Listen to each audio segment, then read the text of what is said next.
7h, passé de 14 minutes.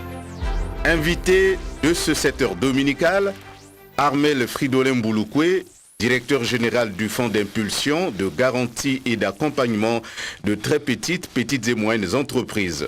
Monsieur le directeur général, bonjour. Bonjour. Et bienvenue dans ce studio de Radio Congo. Merci. C'est pour la première fois que vous participez à ce 7h dominical. La tradition voudrait qu'on vous présente Francine Michel, la photo sonore du directeur général du FIGA. Oui, Mesme Obambe, né à Gamboma, dit Gam City, département des Plateaux, Armel Fridolin Mbouloukoué aura ses 47 ans au mois de mars prochain. L'homme a un DEA, diplôme d'études approfondies en sciences économiques, option économie internationale et régulation. Diplôme obtenu en 2003 à l'Université de Paris 13 en France. Au titre de l'expérience professionnelle, il a été, entre autres, inspecteur au secrétariat général de la Commission bancaire de l'Afrique centrale COBAC, directeur général adjoint de la Société générale au Congo, administrateur de AERCO, chef de service à la direction des relations internationales au siège de la BEAC à Yaoundé au Cameroun, conseiller aux institutions financières nationales, à la monnaie et à la dette auprès du ministère des Finances et du Budget. Et depuis un peu plus d'un an, c'est lui le directeur général des fonds d'impulsion, de garantie et d'accompagnement des très petites et moyennes entreprises et de l'artisanat FIGA en sigle. Toujours à son actif, plusieurs séminaires et formations suivies, et ce dans divers domaines du contrôle bancaire et de l'activité bancaire dans beaucoup de pays. Votre invité Mesmer se défend bien dans quelques logiciels informatiques tels que PAC Office 2003, Delta Bank et j'en passe. Au titre des distinctions honorifiques, il a été fait chevalier dans l'ordre du mérite congolais. Le blanc est sa couleur de préférence. Il aime manger le poisson d'eau douce aux asperges sautées, accompagné du bon manioc de chez nous. Apolitique, il reste ancré dans l'administration. Armel Fridolin Mbouloukoué aime être bien entouré. On dit de lui disposé à écouter, impatient, mais il est parfois incompris. Marié, il est père de plusieurs enfants. Voilà, monsieur le directeur général du FIGA, je vous vois sourire. Alors, cette photo sonore était la parfaite illustration de l'homme que vous êtes? Merci, monsieur le journaliste. Je tiens à vous remercier d'être le premier invité de notre journal, célèbre journal dominical, l'année 2022. Et je crois que la description a été bien faite. La description a été bien faite, impatient. Oui, mais vous avez un parcours un peu atypique. Vous avez eu le bac agricole, vous embrassez l'économie, un peu la banque. Comment vous pouvez expliquer cela? Merci, monsieur le journaliste. Et tout enfant, quand j'étais élève au lycée et au collège plutôt, mon rêve, c'était de devenir ingénieur agronome. Pourquoi ingénieur agronome? Et dans mon village, il y avait une ferme d'État, la ferme d'État des taureaux, dans le district de Gamboma. Et nous voyons venir les ingénieurs agronomes, les conducteurs d'agriculture, et j'avais le rêve d'être ingénieur agronome. Et quand j'ai eu le BMG, et à l'époque c'était le BMG concours, c'était à l'image des lycées d'excellence, et donc j'ai eu la chance d'avoir une bourse d'aller au lycée technique agricole de Ousso. Et quand j'ai été dans ce lycée, l'agriculture nous passionnait, mais en 1994, l'année où nous avons passé le bac, il y a eu deux événements majeurs. Le premier, c'était la dévaluation du franc CFA, c'était inédit. C'était un événement majeur dans l'histoire monétaire de notre zone. Et du jour au lendemain, vous voyez les prix doubler. Par exemple, vous avez un stylo qui coûtait 50 francs et le prix devenait le double à 100 francs. Et même au marché, le manioc qui coûtait 50 francs devenait à 100 francs. Et quand vous demandez à la maman qui vend le manioc, ils disent qu'il y a la dévaluation. Et ce sont ces événements-là qui vous ont poussé à embrasser l'économie? C'est le premier événement. Et le deuxième, c'est le problème, la problématique du financement de l'agriculture. Et quand nous faisions les cours de phytotechnie, un jour j'ai posé la question à notre professeur, pourquoi l'agriculture n'est pas développée chez nous? Les cultures du cacao, du café, du maïs qu'on peut exporter pour pouvoir donc gagner de l'argent au pays, pourquoi ce n'était pas développé? Il nous disait que se posait un problème de financement. Et il me demandait donc de suivre les cours des sciences économiques pour pouvoir comprendre ces phénomènes. Et c'est ce qui m'a poussé, après le bac, d'aller à la faculté des sciences économiques de l'Université Marie-Ngouabi. D'accord. Alors, nous allons parler du FIGA, entendu Fonds d'impulsion, de garantie et d'accompagnement de très petites et moyennes entreprises, dont vous êtes le directeur général. De façon claire, essayez un peu de nous donner le contexte de création du FIGA. Merci, monsieur le journaliste. Il n'est plus à démontrer que ce sont les PME qui créent de l'emploi. Les PME contribuent en grande majorité à la création de la richesse dans notre pays. C'est les PME qui produisent pour réduire les importations. Mais malheureusement, elles ont des problèmes d'accès au financement, problèmes de financement. Donc, et ce qui a poussé le gouvernement à créer le fonds, le FIGA, pour aider ces entreprises à accéder au financement, pour aider ces entreprises à se développer. Et comme vous le savez, le taux de mortalité est très élevé, mortalité de ces entreprises qui naissent parce qu'il y a un manque de financement. Et le taux de matriculation au niveau de la CPCE, au niveau de la formalisation est très bas, et ce qui explique la prédominance du secteur informel. Donc, il faut organiser l'économie, organiser ces entreprises, en favorisant l'accès au financement bancaire. Et le FIGA a été créé quand? Alors, le FIGA a été créé en 2019, par la loi en 2019, et nous avons été nommés à la tête du FIGA en août 2020, et le 12 janvier 2021, il y a bientôt 12 mois, que le FIGA a été lancé par le Premier ministre, M. Clément Mwamba, je salue la mémoire ce matin. Et vous vous sentez bien dans la veste du directeur général du FIGA? C'est un challenge. C'est un challenge. Vous avez déjà commencé à aborder les missions du FIGA. Vous avez parlé de l'accès aux services financiers, mais en dehors des services financiers, il y a d'autres missions. Lesquelles? Tout à fait. Il y a les services non financiers, les services d'encadrement des entreprises, des promoteurs. Et le FIGA, c'est 3 piliers. C'est l'impulsion, c'est la garantie et l'accompagnement. Nous allons avoir l'occasion d'expliquer ces 3 concepts-là. Alors, l'impulsion, c'est aider les jeunes, les promoteurs, les femmes qui ont des projets, mais qui n'arrivent pas à trouver de financement. Et avec les incubateurs, ils viennent nous voir pour que nous rendions ces projets bancables. Et nous les envoyons vers les banques, vers les microfinances, pour obtenir le crédit. C'est ce que nous appelons l'impulsion. Et à travers le mécanisme d'impulsion, nous délivrons la garantie de 80%. La garantie qui fait que la banque puisse financer l'entreprise parce que en cas de pépin, nous allons répondre à hauteur de 80%. Vous donnez de l'argent à ces banques-là? Ça se passe comment? Alors, c'est la banque. En termes de garantie? En termes de garantie, c'est la banque ou la microfinance qui prête et nous garantissons. C'est-à-dire que nous avons au niveau des banques de la liquidité, de la liquidité pour que la banque puisse accepter notre garantie. Et l'accompagnement, ça se passe comment? Alors, la garantie, comme je viens d'expliquer, c'est le mécanisme qui sert à rassurer la banque pour pouvoir octroyer le crédit à l'entreprise. Et l'accompagnement, enfin, c'est après l'obtention du crédit. Et le FIGA aide l'entreprise en matière de conseil, en matière technique, pour que l'entreprise ne puisse pas tomber. Et admettons que le promoteur d'un projet qui prend de l'argent en banque n'arrive pas à rembourser. C'est vrai que vous avez, il y a la garantie du FIGA, mais s'il prend par exemple la clé des champs, ça va se passer comment? Alors déjà, quand vous partez en banque, vous prenez un crédit. Si vous avez des difficultés, il ne faut pas fuir le banquier. Le banquier, on ne le fuit pas. C'est comme votre médecin, quand vous êtes malade, il ne faut pas fuir le médecin. Ceci étant, que lorsque vous avez bénéficié d'un crédit, nous, au niveau du FIGA, nous vous suivons. Donc, nous vous accompagnons de la sorte que tout se passe bien.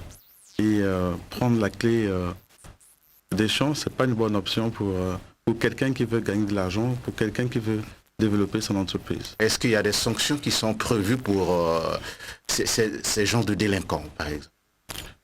Il y a des sanctions qui sont prévues par la loi. Et quand vous partez dans une banque, vous prenez de l'argent, et vous disparaissez, je pense, du vol. Et en ce moment, la loi s'occupe de vous. Mais ce n'est pas l'objectif du FIGA. L'objectif du FIGA, c'est vraiment accompagner les promoteurs.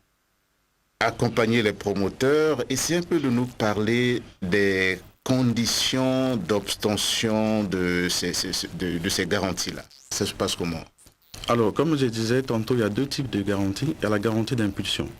La garantie d'impulsion, vous avez une idée, vous venez nous voir, nous rendons le dossier bancaire. Donc, c'est les conditions minimales, avoir une carte d'identité, avoir un projet déjà, un business plan, avoir les locaux. Et voilà, vous venez nous voir et nous allons rendre ce dossier bancaire, nous allons vous aider au niveau de la banque pour pouvoir obtenir le financement. Et il y a aussi des critères d'éligibilité aux très petites et moyennes entreprises. Alors, les critères d'éligibilité pour l'obtention des crédits, ce sont les mêmes critères au niveau des banques. Donc, la garantie classique, il faut faire la demande de crédit au niveau de la banque et la banque étudie le dossier, il passe en comité de crédit et nous l'envoie pour la garantie. Voilà, nous allons passer, vous avez dit qu'aujourd'hui, il y a de cela une année que le FIGA a été créé. De façon concrète, est-ce que nous pouvons avoir le bilan? Parce que les Congolais ont besoin du concret. Est-ce qu'on peut avoir le bilan des activités réalisées par le FIGA? Bon, comme on dit souvent, Rome ne s'est pas produit en un jour. Et depuis le lancement le 12 janvier dernier, nous avons fait beaucoup de choses. Nous avons commencé d'abord par faire asseoir la maison, par l'acquisition des outils, l'acquisition des applications. Il faut savoir que chez nous, à l'image d'une banque, les écritures sont automatisées, les activités sont automatisées. Donc nous avons mis en place les logiciels et au mois de juin dernier, nous nous sommes convenus avec les banques pour signer une convention. Nous avons donc entamé les discussions avec les banques le 10 juin dernier qui ont abouti à la signature des conventions d'octroi des garanties avec l'ensemble du système bancaire congolais, enfin plus précisément avec 9 banques sur 10 que compte notre pays. Et le 23 septembre dernier, nous avons lancé donc l'activité de garantie avec les banques. Nous avons commencé à octroyer des garanties. Il y a des entreprises dans ce pays qui ont bénéficié des crédits avec la garantie du FIGA. Et le 14 décembre dernier, nous avons signé avec les incubateurs et les structures d'appui parce que nous pensons que le FIGA ne peut pas accueillir tous les promoteurs à travers le pays. Et nous avons signé donc une convention avec les incubateurs qui vont recevoir pour un premier temps les promoteurs, rendre les dossiers, qui vont les aider à formaliser leur dossier, à élaborer le plan d'affaires pour que le travail soit plus simple à notre niveau, pour que nous puissions octroyer des garanties d'impulsion à travers le système bancaire et les microfinances. Donc c'était le 14 décembre dernier, nous avons signé une convention avec, pour un premier temps, 14 incubateurs de Brazzaville, de Pointe-Noire, de Dolisie, d'Oyo, de Wano et de Ouesso. Et vous avez suivi, le mercredi dernier, nous avons finalisé la signature de convention avec les microfinances qui sont présentes dans l'intérieur du pays, là où les banques ne vont pas. Donc enfin, nous avons bouclé l'opérationnalisation du FIGA. Et vous parlez du paysage bancaire. Il est de notoriété publique que ce paysage est quand même pauvre. C'est l'une des difficultés à laquelle le FIGA est confronté. Le paysage bancaire. Non, le paysage bancaire n'est pas pauvre. Nous avons il y a assez de banques dans le pays. Nous avons aujourd'hui 10 banques. Et vous pensez que c'est suffisant? Je trouve que c'est suffisant par rapport aux années dernières. Nous avons 22 établissements de microfinance. Et comme vous le savez, dans les années 90, il y avait une crise bancaire qui a fait disparaître la majorité des banques dans notre zone. Et vous le voyez aujourd'hui, malgré cette crise qui s'abat depuis fin 2014, aucune banque n'est tombée. Les banques sont résilientes. Donc aujourd'hui, nous saluons leur action. Et toutes ces institutions croient au FIGA, accompagnent le FIGA le jour au jour, de la sorte que nous puissions booster le crédit bancaire.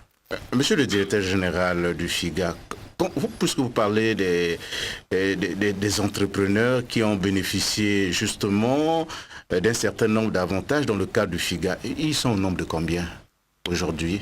Alors, l'activité de garantie, c'est une activité bancaire. Donc, avant d'octroyer un crédit, une garantie à une entreprise, il faut l'étudier, il faut le connaître. Donc, aujourd'hui, pour un premier temps, nous avons 9 dossiers, 9 entreprises qui ont bénéficié de nos garanties. Mais 9 entreprises, c'est pour le lancement, c'est pour un premier temps. Et en 2022, nous avons beaucoup de projets qui arrivent. Les incubateurs nous le font savoir déjà, à travers le pays, qui vont arriver pour que, enfin, redécoller le FIGA. Voilà, les entrepreneurs sont là, en train de travailler. Dans le cadre de l'accompagnement, vous suivez ces 9 entreprises? Vous les suivez? Exactement. Alors, l'une des missions, c'est aussi de justement faire en sorte qu'il y ait l'emploi. Réduire, vous l'avez dit, les importations des denrées alimentaires. Le président de la République, dans son discours devant le Parlement réuni en congrès, a fait état justement du montant un peu exorbitant d'argent que le Congo dépense pour acheter les denrées alimentaires, pour acheter autoproduits. Il a parlé en termes de milliards, 500 à 700 milliards de francs CFA par an, c'est quand même exorbitant. Le FIGA travaille dans ce sens-là. Vous approuvez cela?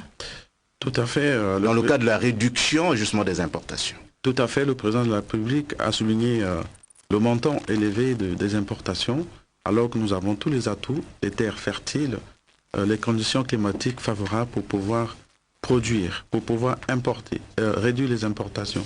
Le chef de l'État a parlé aussi de l'emploi des jeunes, qui est un sujet important pour son mandat. Et le FIGA, justement, est là pour aider les promoteurs, les agriculteurs à obtenir du financement bancaire pour qu'enfin on puisse produire chez nous, qu'on puisse manger de la nourriture fraîche, de la viande fraîche. Et parlons en termes d'emploi. Les 9 entreprises qui sont déjà sur le terrain, avez-vous une idée sur le nombre de travailleurs qui sont sur le terrain? Une entreprise qui se développe, crée de la richesse, embauche. Et ces entreprises qui sont sur le terrain, nous n'avons pas les chiffres exacts. Nous pensons pour 2022, nous tablons sur 850 dossiers avec à la clé 7750 emplois directs. Ce n'est pas rien, c'est pour un début, c'est quelque chose. C'est un instrument qui accompagne le gouvernement. On a suivi la ministre de l'économie, du plan, de la statistique sur un plateau de télévision. Parler de la réduction du taux de chômage partant de 11 à 6% dans le cas de ce PND-là. Je pense que le FIGA fait partie également de ces instruments-là qui accompagnent le gouvernement dans le cas de la réduction justement du chômage en République du Congo. Tout à fait, j'ai suivi Madame la ministre sur ce sujet. Comme je disais tantôt, c'est l'entreprise qui crée l'emploi. C'est l'entreprise qui embauche. Et dans le PNB, quand vous le regardez bien, la part belle était réservée au financement de l'entreprise, était réservée à l'activité de l'entreprise. Donc, oui, c'est l'entreprise qui va créer l'emploi et nous sommes optimistes que ce PNB sera exécuté de la sorte qu'on puisse augmenter notre richesse nationale capable de créer de l'emploi. Monsieur le directeur général, alors dites-nous comment est financé le FIGA? Merci monsieur le journaliste, c'est une question très importante. Et le FIGA a 2 sources. Il y a le fonds initial, donc c'est le capital que le gouvernement a mis pour pouvoir assurer l'activité de garantie. Il est de combien ce capital? Le capital était fixé à 15 milliards. Malgré la crise économique et ça va, le gouvernement a fait un effort important pour libérer une partie qui est placée donc dans les banques. Et c'est cette liquidité qui rassure les banques, qui permet aux banques d'accepter notre garantie, qui permet aux banques d'améliorer leur ratio prudentiel. Vous savez, quand une banque octroie un crédit, il faut en face qu'il y ait des garanties, qu'il y ait des fonds propres nécessaires pour supporter ce risque. Et cette liquidité permet à la banque donc d'améliorer ses ratios de fonds propres, de continuer davantage à financer. Donc ça, c'est le fonds initial. Et le service public d'impulsion, d'accompagnement est assuré par une portion de la taxe nue sur les salaires que le Parlement avait bien voulu nous donner à travers la loi des finances 2021. Donc ces deux sources permettent au FIGA d'être opérationnel, et de faire son travail et de faire face aux défis de l'emploi des jeunes, surtout des jeunes. Et vous parlez d'un fonds, vous faites preuve de langue de bois. Il est de combien ce fonds-là? Le fonds initial était fixé, pas un arrêté. Vous parlez de 15 millions, mais vous dites que le gouvernement a donné une partie. 15 milliards, le gouvernement a donné une partie, mais est-ce qu'on peut savoir un peu le montant de cette partie? Alors, non, même si l'argent n'est pas le bruit. C'est un tiers, 5 milliards. Et il faut savoir que le capital, quand on le fixe, on a 3 ans. Le droit OADA nous permet de le mobiliser pendant 3 ans. Et 5 milliards ont été déjà décaissés. C'est ça qui permet aujourd'hui au FIGA de travailler, d'octroyer les garanties. Voilà, la République du Congo occupe une place qui n'est pas du tout bonne dans le cadre de l'initiative Doing Business. Est-ce que vous pensez que cela constitue un frein à l'éclosion des très petites et moyennes entreprises?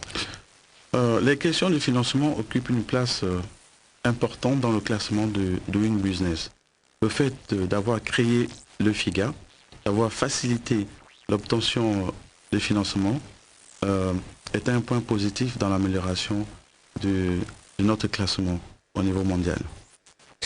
Un point positif, est-ce que vous pouvez parler des perspectives du FIGA? Les perspectives, comme je disais tantôt, sous la supervision de Madame la ministre, Madame Jacqueline Lydia Mikolo, ministre des Petites et Moyennes Entreprises de l'artisanat et du secteur informel, le FIGA est désormais opérationnel. Donc les perspectives sont bonnes. Je disais tantôt qu'en 2022, pour un commencement, nous pensons sortir 850 entreprises de l'informel. C'est des créations d'emplois, de 7750 emplois, et c'est la production en plus au niveau du pays. Je pense que c'est un outil qui manquait dans l'écosystème du financement de notre économie.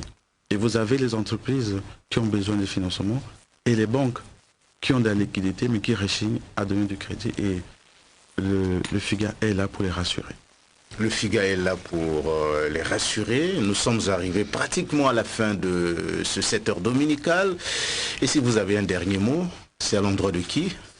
Je tiens à remercier les autorités de notre pays, en premier lieu le président de la République, son Excellence Denis Sassou Nguesso, qui a fait et qui fait l'emploi des jeunes sa préoccupation. Et aujourd'hui, nous nous attelons à donner de l'espoir aux jeunes en termes de création d'emplois. Je remercie aussi Madame la ministre Jacqueline Lydia Mikolo et son prédécesseur Madame Yvonne Adélaïde Mougani, qui a porté ce sujet pendant des années au niveau du gouvernement.